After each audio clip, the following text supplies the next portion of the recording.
O que pensaria Darcy Ribeiro sobre a crise generalizada que o Brasil enfrenta hoje? Sobre a chegada de Jair Bolsonaro ao governo com as suas posturas entreguistas e autoritárias?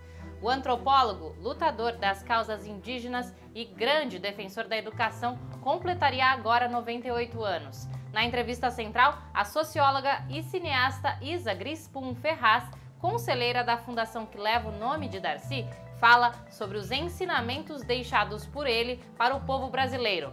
Nossa reportagem mostra como a demarcação de terras indígenas está em risco devido ao marco temporal. Eu sou Pamela Oliveira e começa agora a Central do Brasil.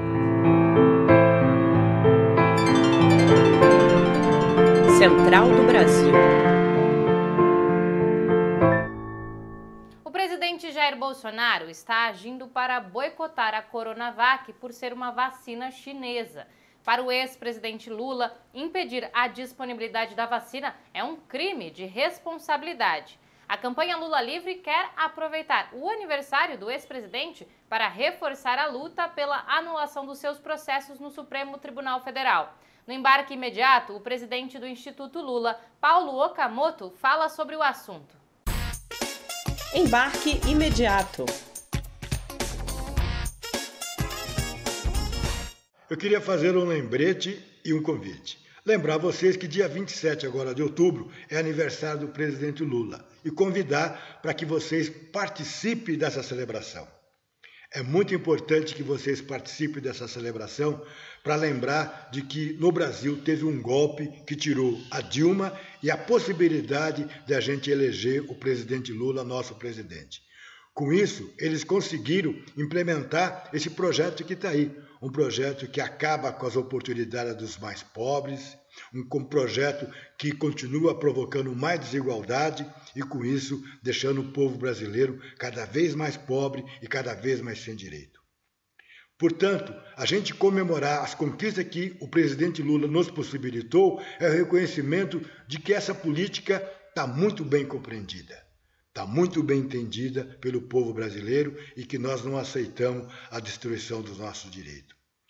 Nós, com isso, também vamos acumular força para exigir de que o Supremo Tribunal Federal julgue a suspeição do ex-ministro Sérgio Moro, que manipulou e mentiu para poder condenar o presidente Lula e tirar ele do processo eleitoral. Você pode fazer essa comemoração conversando com as pessoas que você conhece sobre o que significou o governo Lula. Você pode comemorar esses 75 anos mandando um vídeo para o Instituto Lula ou tendo mais informações no nosso site lulalivre.org.br. A redução dos investimentos públicos na Seguridade Social afetou intensamente populações marginalizadas e empobrecidas. No Giro de Ações Solidárias de hoje, Afonso Bezerra nos mostra que os movimentos populares enxergam essas pessoas e fazem isso com atenção, cuidado e solidariedade. Vamos conhecer algumas das iniciativas. Trilhos do Brasil. Em São Paulo, o CEMIR, Centro da Mulher Imigrante e Refugiada, vem realizando desde março uma importante ação de solidariedade, chamada Mulheres Imigrantes em Pé pela Vida. O trabalho consiste em doação de cestas básicas, kits de higiene e máscaras. Além disso, o grupo também promove debates sobre o combate à violência contra a mulher e os direitos da população imigrante e refugiada. O CEMIR também faz um alerta sobre a vulnerabilidade que este grupo está passando durante a pandemia. Estas mulheres não têm acesso ao auxílio emergencial e perderam empregos por causa da quarentena. Em Florianópolis, durante a Jornada Nacional contra a Fome, a ação da Via Campesina e do Levante Popular da Juventude promoveu doação de cestas básicas e produtos de higiene na comunidade da Serrinha, na região do maciço do Morro da Cruz. Houve um debate sobre o custo abusivo da energia elétrica, a importância da alimentação saudável e o impacto dos produtos do agronegócio na saúde da população. Pedro Medeiros, militante do Levante Popular, também destaca o papel da juventude nesta mobilização. Enquanto movimento de juventude, a gente busca dialogar também com essa juventude que vem perdendo seus direitos, que vem perdendo suas vidas nas periferias, diante desse governo que está trazendo destruições dos nossos direitos sem precedentes. Em Brasília, o movimento BSB Invisível se destaca pelo apoio à população em situação de rua durante a pandemia. O grupo, além de organizar ações de doação de alimentos e produtos de higiene, também promove projetos de fortalecimento da identidade dessas pessoas e apoia quem foi vítima de ações de despejos. Nos últimos meses, mesmo com a pandemia, o governo do Distrito Federal operou ações de desocupação de áreas da cidade e prejudicou inúmeras famílias. A Parada Cultural de hoje traz dica de música brasileira contemporânea para você escutar no final de semana. Vamos conhecer a indicação de Matheus Brindeiro, do coletivo Siembra. Parada Cultural. Gostaria de indicar aqui uma música muito legal de um grande amigo que está se lançando aí no mundo, chamado Lucas Bezerra, né, com seu CD, né, que está saindo agora em novembro, seu primeiro LP, chamado Transito. Então fica a indicação dessa música para vocês, Café, de Lucas Bezerra. Os povos indígenas são originários do território brasileiro, mas o parecer sobre o marco temporal quer subverter o direito constitucional indígena sobre as terras. O tema seria julgado pelo Supremo Tribunal Federal no dia 28 de setembro, mas o presidente do STF, Luiz Fux, retirou o assunto de pauta. Indígenas apontam que a ação pode ser uma manobra política para prejudicá-los. Nayata Oni fala mais sobre os riscos do marco temporal. Nacional.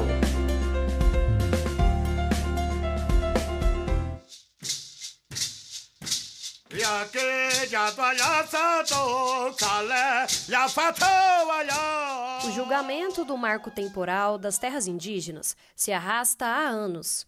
Essa tese defende que os povos originários só podem reivindicar o território que estavam ocupando na época da Constituição de 1988, há 32 anos atrás. Para Bruno Canella, do Mato Grosso, colaborador da Articulação dos Povos Indígenas, a APIB, o marco temporal ameaça a vida de vários povos. Caso o STF opte pela legalização da tese anti-indígena do marco temporal, acabará por legalizar uma série de violações ocorridas no passado contra os povos indígenas. E a gente prevê também uma enxurrada de decisões contrárias à demarcação de terras indígenas. A sobrevivência étnico-cultural de vários povos indígenas brasileiros depende da suspensão do marco temporal. Para Sol Jeripancó, de Alagoas, essa tese possui um forte peso dos ruralistas, que deixam claro o interesse na exploração de terras indígenas. O marco temporal é anti-indígena, é defendido como unhas e dentes pelo setor ruralista. E falar que nossos direitos só é válido a partir da Constituição de 1988 é passar por cima dos nossos direitos originários, que é a demarcação de nossas terras.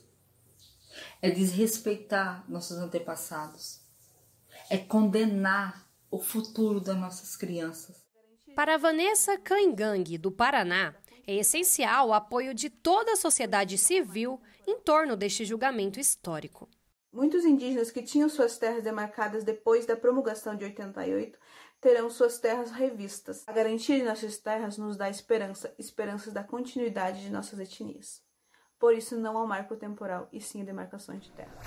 Antropólogo, historiador, romancista, político, o mineiro Darcy Ribeiro completaria 98 anos no dia 26 de outubro se estivesse vivo. Preocupado com a identidade nacional e as origens do Brasil, Darcy Ribeiro dedicou-se a defender a causa indígena. A cineasta Isa Grinspoon Ferraz trabalhou com ele. Ela conversa com Jonatas Campos sobre as contribuições de Darcy Ribeiro para a nação brasileira. Entrevista Central. Hoje, nossa entrevista central conversa com a socióloga e cineasta Isa Grinspoon. Ela dirigiu, dentre outros, o documentário O Povo Brasileiro, baseado na obra do pensador Darcy Ribeiro. Isa, agradecemos sua disponibilidade para essa entrevista central. Obrigada, é um prazer. Estamos chegando no centenário de Darcy Ribeiro, que nasceu em 26 de outubro de 22. E eu gostaria de lhe perguntar como o Darcy ajuda a decifrar o Brasil de hoje. Eu acho que o Darcy ele tem o que ele tem de melhor, é uma profunda liberdade e originalidade na maneira de ver o Brasil, a formação sociocultural do povo brasileiro. Ele não se prendia a nenhuma escola de pensamento. Então ele teve a liberdade e a coragem de tentar pensar um projeto de Brasil. Então não só interpretar o Brasil, a sua formação, como projetar o Brasil que ele desejava. Isa, você falou dessa interpretação do Darcy e dessa busca dele pela gênese do povo brasileiro. E eu lembro também que ele dizia que o golpe de 64 havia enterrado essa construção. Você acredita que a chegada de Bolsonaro novamente, digamos, enterra ou interrompe essa expectativa de um processo de redemocratização do Brasil? Sim, claro, com certeza. Eu acho que é um atraso para todos nós que acreditamos num país melhor, acreditamos na educação, acreditamos na cultura, acreditamos no povo brasileiro como um povo que tem uma mensagem pela sua própria formação diferenciada.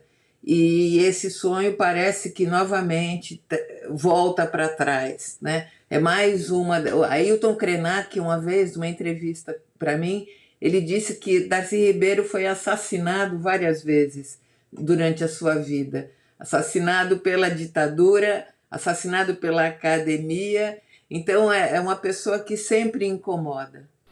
Você já disse que a contradição central da sociedade brasileira é a questão de classe, da desigualdade. Como articular a questão de classe com a emergência importante de movimentos de mulheres, de negros e outros movimentos sociais? Eu acho que a grande questão brasileira é a questão da desigualdade social. Eu acho que essa é a nossa questão primordial.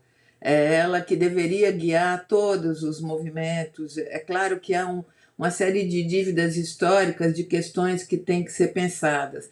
Mas eu acho que toda a luta tem que ser no sentido de acabar com essa desigualdade social, tem que ter educação de qualidade para todos os brasileiros. Só assim a gente vai construir um novo Brasil. Quer dizer, cultura e educação, saúde para todo mundo, né? Igualmente. É claro que as questões raciais, das minorias, chamadas minorias, que não são minorias, é uma questão importante no Brasil.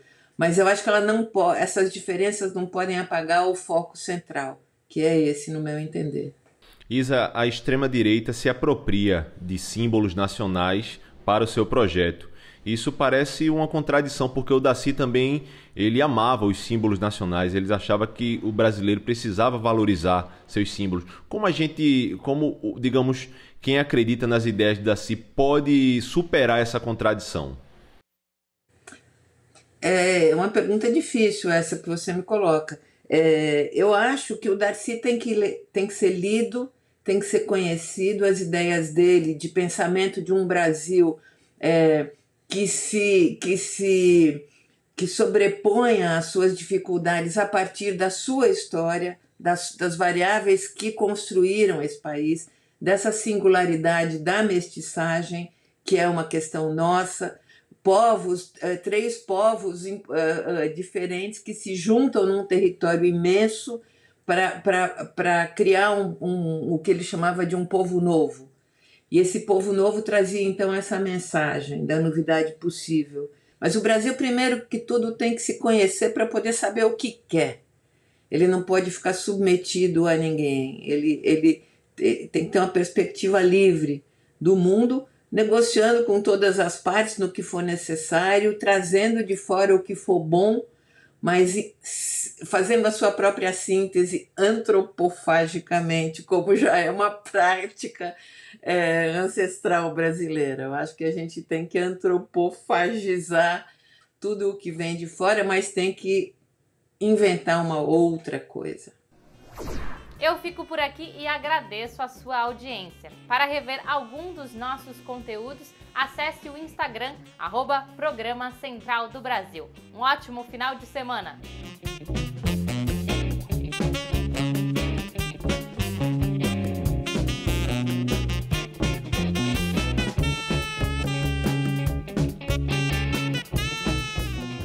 Central do Brasil, a rede de comunicação dos movimentos populares.